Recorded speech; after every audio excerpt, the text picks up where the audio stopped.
तेबे टीकाकरण को नहीं बीजेपी राष्ट्रीय मुखपात्र संबित पात्र कौन कहते आसंतु सुनिबा। वो भ्रम फैला रहे हैं। आज के इस ग्लोबल विलेज में कोई भी देश एक द्वीप के रूप में, एक छोटे से आइलैंड के रूप में नहीं रह सकता है। In this global arena, in this global era, no country can exist as an island in itself. There has to be cooperative globalization as well.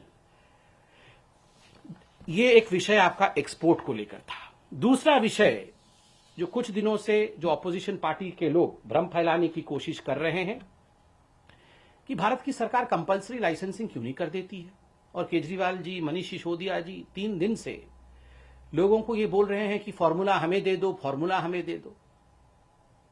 देखिए, ये जो आम जनता है इनको समझाने की आवश्यकता है। मैं बहुत साधारण शब्दों में और बिल्कुल साधारण तरीके से समझाऊंगा कि ऐसा क्यों नहीं हो रहा है और ऐसा होने में अड़चन क्या है।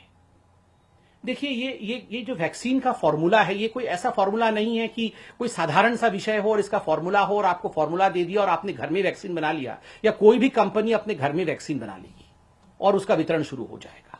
इसके पीछे बहुत सारी कॉम्प्लेक्सिटीज है, इसके पीछे बहुत सारी विषय है जिसको आपको जानने की आवश्यकता है। हमारे भारतवर्ष में 2 वैक्सीन है, जैसे आपको पता है। कोविशील्ड जो सीरम इंस्टीट्यूट ऑफ इंडिया बनाती है, और दूसरा वैक्सीन कोवैक्सीन है जो भारत बायोटेक और जो इंडिजिनस हमारे देश का ही प्रोडक्ट है। अब आता है लाइसेंस और फॉर्मूला का। देखिए, कोविशील्ड का जो फॉर्मूला है, कोविशील्ड के पास जो लाइसेंस है वो भारत का लाइसेंस नहीं है। मैं आपको बता दूं, और पहले भी बताया था, एस्ट्राजेनिका ऑक्सफोर्ड एस्ट्राजेनिका के पास इसका लाइसेंस है। एस्ट्राजेनिका लाइसेंस होल्डिंग अथॉरिटी है।